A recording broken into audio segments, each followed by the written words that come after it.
Cuando la República comienza, no solo hay un estado de pobreza, sino que solo el 25%, para no aburrirles con cifras, les voy a dar solo esa, solo el 25% de las tierras cubanas pertenecían a los cubanos.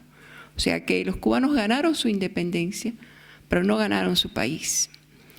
Y sin embargo, en ese corto periodo, los cubanos que además nacieron como república con la enmienda Platt de parte de los americanos, que les daba derecho a intervenir y que lo hicieron militarmente cuando sentían que había peligro para sus intereses. En realidad la política norteamericana con Cuba fue muy funesta, fue muy intrometida y se aprovecharon de la situación vulnerable de los cubanos para apropiarse de grandes cantidades de tierra, de medios de producción. Sin embargo, los cubanos lograron lo que no lograban hacer entre sí, de comprometerse y de negociar, sí lograron negociar que se quitara la enmienda Platt. Por ejemplo, esa enmienda pedía 4 bases militares, lograron que fuera solo la de Guantánamo. Se quedaban los Estados Unidos con la isla de Pino. En el año 25 lograron recuperarla. De manera que lograron recuperar ese país y lograron darse una constitución en 1940 muy avanzada socialmente, muy avanzada políticamente, y que esa frustración republicana que nació y de la que se hacen eco los políticos y se hacen ecos los intelectuales y los novelistas, y van tratando de formar ciudadanos. En 1940, después de la Revolución del 33, después de que terminan los caudillos de la guerra, porque una cosa es hacer la guerra y otra cosa es construir la paz. Y otra cosa es fundar una república. Por ejemplo, el segundo presidente cubano, Mariano Gómez, yo siempre lo único que conocía de él es que era un hombre gordo de bigotes y que había mucha corrupción y que decían, el tiburón se moja pero salpica, una cosa muy criolla de, bueno, él cogía dinero pero los demás ayudaban. Pero sin embargo, lo que más me fascinó de ese periodo de su presidencia fue la creación de las instituciones. Uno no se da cuenta que empieza un país y las cosas que no hay una biblioteca nacional, que no hay unos archivos nacionales, que no está la Cruz Roja, que no hay un sistema de educación, que no hay un sistema de salud pública, que no hay nada, que no hay una asociación de ganaderos. ¿Cómo se van creando esas instituciones? Pero son frágiles porque es una república muy joven, ¿no? Por fin, después de esa constituyente en 1940, que yo encuentro que es un momento el más bonito de la república, porque es el momento que sin ninguna injerencia extraña los cubanos logran concertar en un documento sus distintas opiniones. Participan los comunistas, participan los republicanos, los liberales, los conservadores, porque ese es otro problema que sucede dentro de este periodo, que es la atomización de los partidos políticos, ¿no? Nunca logra Cuba tener 2 grandes partidos políticos, sino que tiene mucha división de partidos políticos.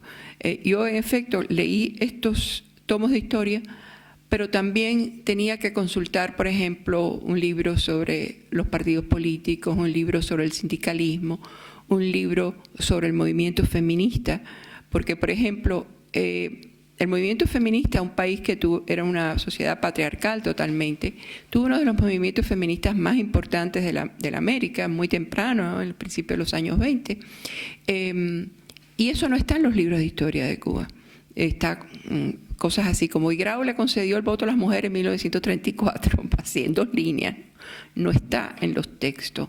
Hay muchas cosas que no están en la memoria histórica de los cubanos. Por ejemplo, el primer presidente, Estrada Palma, que tiene muy mala prensa y todos hablan muy mal de él, y bueno, hablan mal porque sí cometió errores, pero era un hombre que había luchado en la guerra de independencia, que había sustituido, que Martí lo había ido a buscar, había luchado en la primera guerra, había estado preso, había luchado con Martí en Nueva York, había hecho una labor diplomática importante, y cuando es electo, recorre toda la isla, o sea, lo mismo que hizo Fidel en 1959, va desde Jibara hasta La Habana y los reciben como un héroe y le dan bailes y las mujeres le hacen comidas y dulce y esa marcha que está en un periódico Toda la Lucha, yo no creo que no haya cubanos prácticamente que tengan eso en la memoria histórica.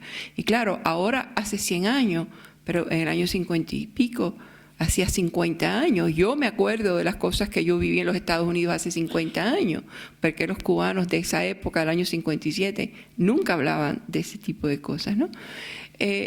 Yo descubrí muchas cosas que yo no sabía y que incluso no están en los textos de historia. Y por ejemplo, porque es una madeja tan difícil de tejer, ¿cómo influye la Primera Guerra Mundial en Cuba? ¿Cómo influye la Segunda Guerra Mundial? ¿Cómo influye en los flujos del precio del azúcar?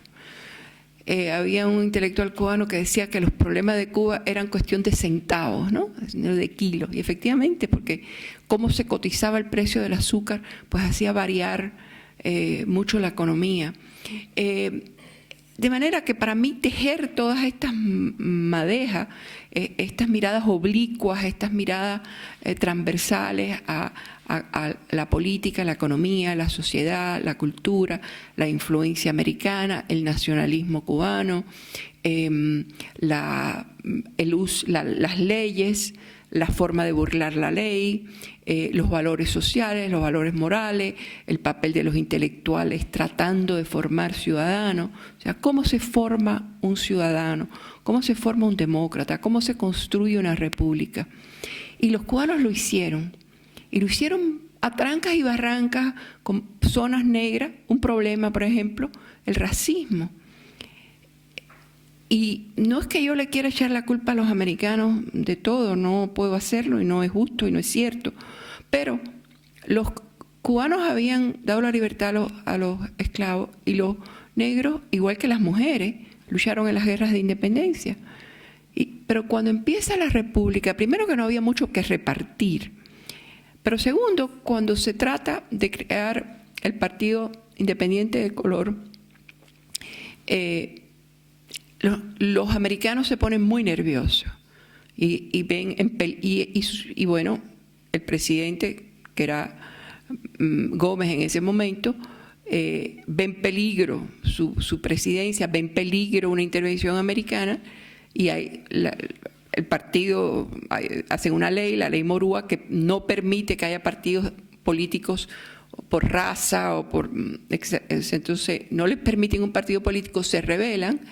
Y hay una masacre en 1912. Sin embargo, esa masacre, que es el hecho de sangre más grande que ha sucedido en Cuba en un momento dado, en los libros de historia aparece como la guerrita del 12. La guerrita del 12. Y en una semana mataron a 3.000 personas. Entonces, no me parece que siempre los hechos históricos se han reflejado en nuestra historia con el peso que cada hecho tiene. Pero a pesar de todos esos problemas, el machismo, los problemas económicos, la alta y baja del azúcar, la corrupción, la violencia política, la mano peluda de los americanos, el comercio quedó en gran manos de los españoles, que además entonces hubo una gran migración española provocada por los mismos cubanos, por ese deseo de blanquear la isla.